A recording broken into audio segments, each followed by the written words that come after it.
آپ ششوں کی بات کرتے ہیں نا، میں صبح اٹھتا ہوں، کپڑے بھی دھوئے ہوتے ہیں، پریس بھی کیے ہوتے ہیں، 2 رنر بائک کھڑے ہوتے ہیں، ایک ڈرائیور بھی جناب مجھے لینے کے لیے کھڑا ہوتا ہے، گرم پانی ہوتا ہے، صبح اٹھتا ہوں جناب ایک کوک ناشتہ بنا رہا ہے، ایوری تھنگ نا. بہت ششکے ہیں، تم لوگوں کو لگ رہا ہے بہت ششکے ہیں، ابھی کیا بات ہے، مان لیتا ہوں، گاڑی ہے، گھر ہے. ملازم مجھے کہنا لفظ برا لگتا ہے، وہ لوگ ہیں جو ہماری کسی وجہ سے مدد کرتے ہیں، ٹھیک ہے، مدد کرنے والے کچھ لوگ ہیں. لیکن باخدا دفتر میں کبھی کبھی ایسا مومنٹ آتا ہے، میں اپنے پی او کو کہتا ہوں کہ یار دروازہ بند کر دو، اور جب تک میں نہ کہوں کوئی اندر نہ آئے، اور وہاں بیٹھ کے روتا ہوں بیٹھ کے. اور پتہ کیوں روتا ہوں؟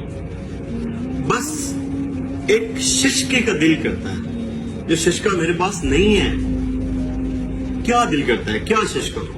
یہ ششکوں کا دل کرتا ہے کہ جب میں روز گھر سے نکلوں نا تو میری ماں ایسے میرے بال سیٹ کرے اور کہے کہ جاؤ میرا پتر، تینوں ستے ہی خیرا ہے. اس ششکے کو میں اتنا مس کرتا ہوں کہ رونے لگ جاتا ہوں. پھر دل کا غبار ہلکا ہوتا ہے، کام کرنے لگ جاتا ہوں. تم نے کبھی وہ ششکا کاؤنٹ کیا ہے؟ تم ایک انسان کی وہ گاڑی سے اور اس سے امپریس ہو جاتے ہو، تمہیں پتا ہے وہ انسان ان ساری گاڑیوں کے بعد سب کچھ لے کے اس ششکے کے لیے رو پڑتا ہے. تم لوگوں کو کبھی روئے تو نہیں نہ ہوگے؟ تم لوگ میری گاڑی دیکھ کے یا مجھے دیکھ کے کبھی روئے نہیں ہوگے؟